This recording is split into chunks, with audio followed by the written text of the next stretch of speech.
In 2008 and 9, the world's economic system was crashed, brought down by a serious market failure in the financial sector, caused by bankers and politicians.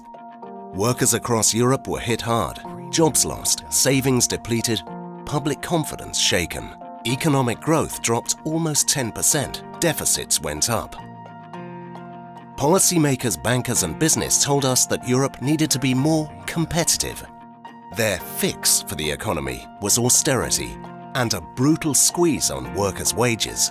Worker pay, which had been increasing 3 or 4% a year, plunged. Across Europe, collective bargaining, trade unions and other protections were weakened. 8 years later, corporate profits and senior management pay have strongly recovered, but most workers have not. Income inequality ratios are increasing, and workers' share of wealth is shrinking. After 8 years, it's time for our recovery. Europe needs a pay rise. But many of the same people who caused the crash keep telling policymakers and the public that raising pay would send us back into recession.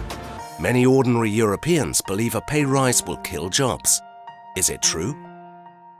Actually, the opposite is true. Many economists and even some business leaders have realized that if workers have more money to spend, economies will grow and create jobs. We've all heard of trickle-down economics, the idea that increased wealth at the top somehow benefits everyone else. It doesn't work.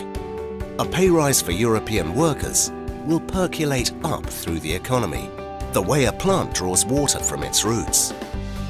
Here's how it might work in real life.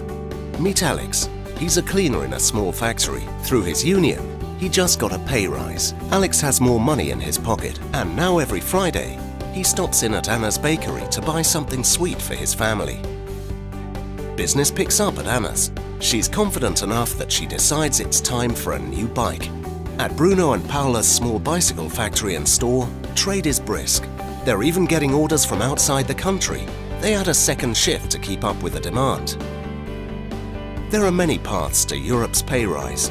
Strong collective bargaining, closing the pay gap between men and women, pushing back on zero-hour contracts and precarious work, increasing minimum wages, and working to push up wages throughout companies and the supply chain.